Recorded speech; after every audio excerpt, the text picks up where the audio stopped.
You know what I keep hearing from manufacturing leaders? We know we need a new system like ERP.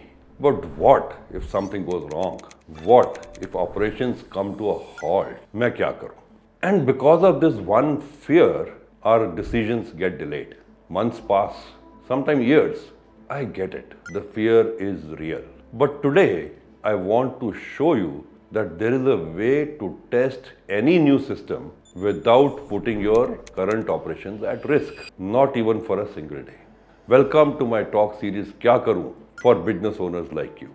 I am Nalin Mehta. Let's get into it. So first, let's understand where things actually go wrong. Most companies do one big switch, old system off, new system on, done. And that's exactly where the chaos starts. Dispatch errors, wrong inventory numbers, invoice problems. Suddenly, your whole team is firefighting and your customers are feeling it. But here is something most people don't talk about.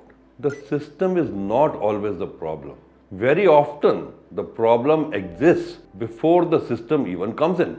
If your processes are not documented, if your team is running on informal knowledge and verbal instructions, then no system in the world will fix that. A system can only automate a process that is already clearly defined. If there is no documented process for how material gets issued, the ERP will not create one for you. It will just make the confusion faster. So before you think about implementation, ask yourself one honest question. Have we actually written down how we work today? Step 0, document your existing process first. This is the step most companies skip entirely, and it is the reason most implementations fail. Go through each key process. How is an order received and entered? How is material issued from the store? Are my bombs correct? How is the production planned? How is dispatch confirmed? Write it down. Not how it should work in theory, how it actually works today. Once you have that documented, you can look at it clearly and ask, which parts of this should the new system handle? Where does automation actually help? And where do we need to fix the process itself before we automate it? This step alone will save you months of pain during implementation. Step 1, don't implement every year at once. Once your processes are documented, pick one small area to start. Maybe one plant, maybe one product line, or even just one process like purchase orders or dispatch. Keep it small, keep it controlled. You're not trying to prove the system works everywhere. You are testing whether it works properly somewhere. Step 2, run both systems together for the next 60 days or so. The same order gets entered in both the systems. The same inventory is tracked in both. The same invoice is generated from both. Your team will say this is double the work. And yes, it is. But this double work is what protects your business.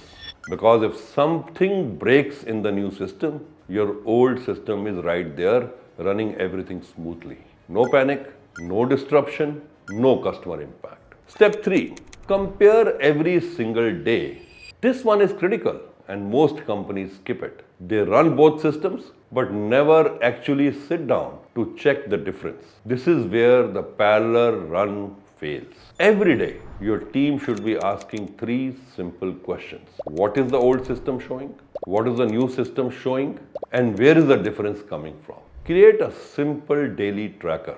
Note down what the issue is, what the difference is, and why is it happening, who will fix it, and by when.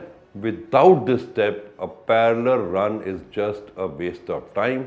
With this step, it becomes really powerful. Step 4, fix ownership clearly. Everything should not go to IT or the vendor. Most issues during implementation are not technical, they are process related. So make it clear, purchase issues go to the purchase head, production issues go to the plant head, finance issues go to the finance team. Their job is simple. Review daily, understand the issue, get it fixed. If no one owns it, no one solves it. Step 5, do a weekly leadership review. You don't need a big meeting. Just check 3 things every week. How many issues came up, how many got resolved, and how many critical ones are still open. If issues are reducing week by week, you are on track. If not, don't rush the rollout. First fix and then only move ahead. And finally, don't do a sudden switch. After 60 days, don't just announce that from Monday the old system is off. Ease into it. Stop the old system only for that one small area you started with. Run the new system alone for a few days. Watch it, make sure it's stable. Then and only then, slowly expand. So what does this entire method give you? No panic, no disruption, no surprises. Your team builds confidence gradually. Your systems get properly tested, and when you finally scale, you do it knowing it actually works. The 60-day parallel run method works, but it works best when the foundation is already solid. Document first, then test, then scale with confidence. I hope this was useful. Stay connected. There is a lot more coming in this series. Thank you very much.